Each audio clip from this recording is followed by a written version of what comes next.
Welcome to Jobbed Out. The wrestling editorial reminds you that you don't often see a wardrobe malfunction where the clothes stay on. A lot of us remember the Diva Search era of the WWE. John Laurinaitis, who replaced Jim Ross as the head of talent relations, felt that WWE could better market its women's division if they focused less on bringing in trained wrestlers to model on the show and focused more on trained models that they could eventually teach to wrestle. Because of that, we'd get fewer matches like this, and more matches like this, or this, and of course, the Mayflower Melee. Original.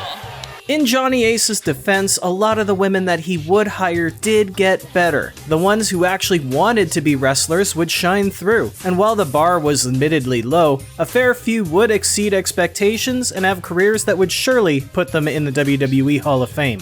But it all had to start somewhere, and today, it starts with Kelly Kelly. Kelly, real name Barbie Blank, was one of Big Johnny's first hires under this new initiative in May of 2006, at only the age of 19. She had a background in gymnastics and cheerleading, but she had never set foot in a wrestling ring. She didn't have time to train, as she would make her roster debut only 1 month later in front of nearly 3 million pairs of eyes, and it went awkwardly. Today, in wrestling history! June 13th, 2006. WWE presents its very first episode of the freshly rebooted ECW, now on the Syfy network. I spoke about this event once already, specifically the first match under the New Breed Unleashed, and I highly recommend checking that out. But after that moment in history, things did not get better. After the Sandman found a creative new way to outlast the zombie apocalypse, Kelly introduced herself to the new WWE ECW viewers in a way that makes me ask, you couldn't do a second take? My name is Kelly, and I'm an exhibitionist. I'm gonna take off all of my clothes for you tonight. I promise you, her mic work does get better. The show continues on with a recap of Taz vs. Lawler from One Night Stand a couple days earlier, and Vince McMahon made sure that we all know who's running what, as Kurt Angle simply squashed the former ECW World Champion Just Incredible, and some were more cool about it than others. Third time's a charm, ECW is getting its revival. I feel like they had to have let you know ahead of time, like, we're probably just gonna have you kind of be the vet to lead these newer guys in, because you know they didn't treat you like, by the way, he's an ECW champion, guys, he's serious business. They had you get, you know, your ass handed to you by Kurt Angle, but sorry.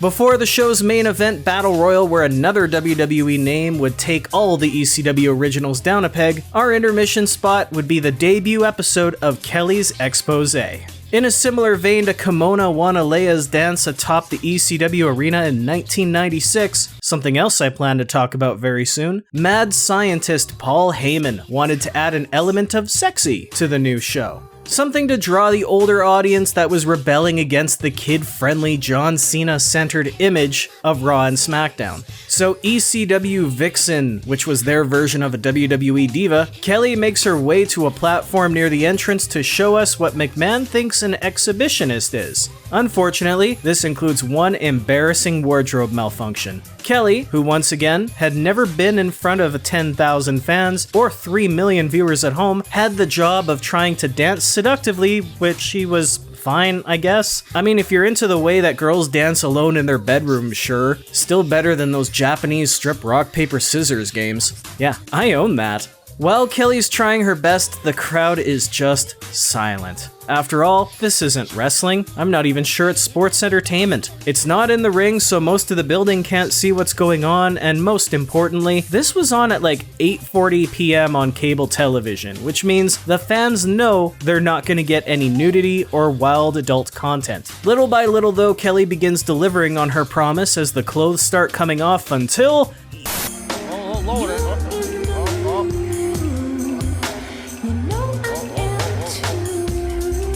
Yeah, even the task of taking your own clothes off somehow managed to go wrong. It would take Kelly about 30 seconds unsuccessfully trying to remove her bra before she realized she was running out of time. She lowered her straps in a slightly more appealing way than Kurt Angle would, trying to make the most of a bad situation. Kelly quickly hurries off the stage because you can't remove anything else with your hands full like that, while Taz and Joey Styles try to hype up the new show and they move to their main event.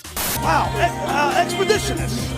I've never seen anything like that. Exhibitionist, I think you're a little tongue-tied. Yeah, so that was embarrassing. Granted, it was her first WWE appearance, in front of a debut show that everybody was tuning in to see. You think 3 million people were ever going to tune into ECW again? Cause nope.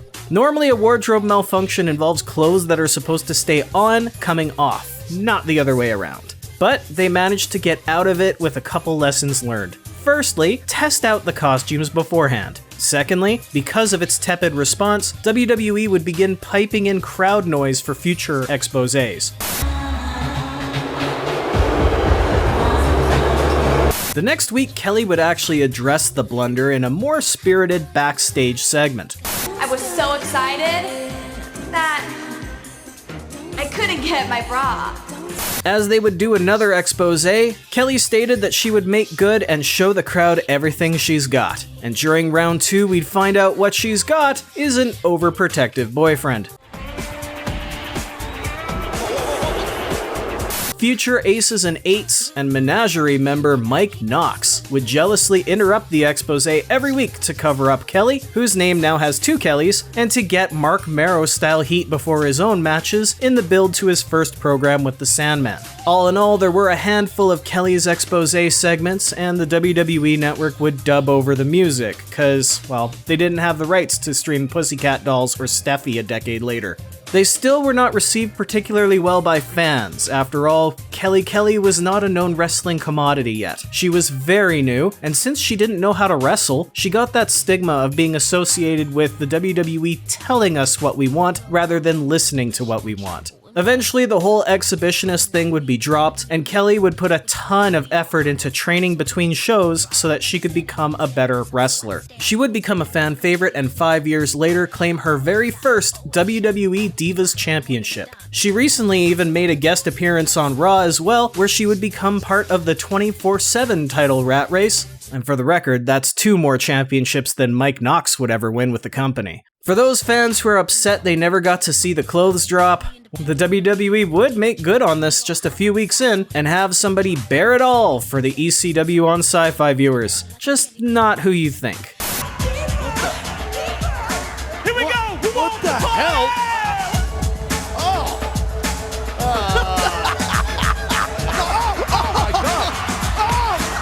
Oh my god, no! No! What the hell?